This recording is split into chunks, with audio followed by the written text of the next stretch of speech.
If Hamas has a political office in Doha, what is Qatar's relationship with Iran? Can you talk about that a little bit? Yeah. So the Qataris have pretty close coordination at this point with the Iranians. It's grown over time. They've always tried to play nice, as other countries in the region at oftentimes do, because they feel vulnerable in the area. The Omanis, very similarly, have played the Switzerland type role between Iran and the other Arab powers in the past. But the Qataris went through a period of real Arab strife.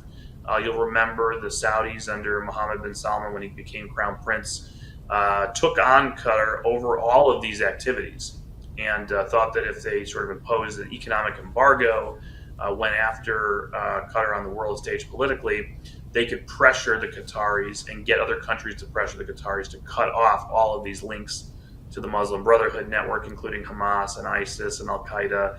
They could get Al Jazeera to stop doing all kinds of reporting that undermines Arab moderate leaders in the Middle East, that attacks Israel, as Saudi saw a vision towards the Abraham Accords even then, and saw Al Jazeera as a major antagonist towards Arab governments being willing to make peace with Israel.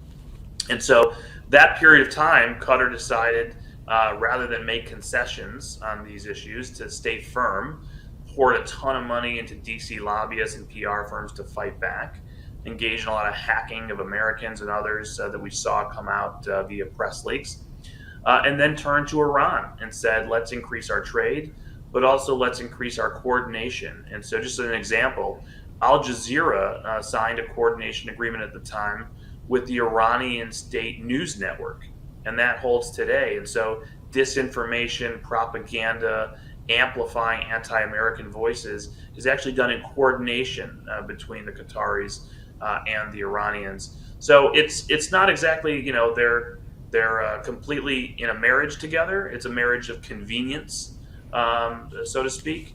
But ideologically, let's also remember that Iran has, over its time, jumped the ideological sectarian divide between Shia Islam, which is Iran, and Sunni Islam, which is most of the rest of the Arab world, including Hamas.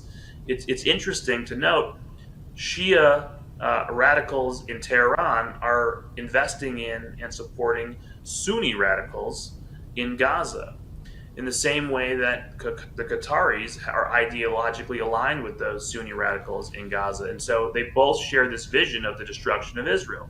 And so they have shared aligned goals. And so, in the same way that Iran was able to cross over and make allyship with Hamas, so too the Qataris have crossed over to make allyship with Iran.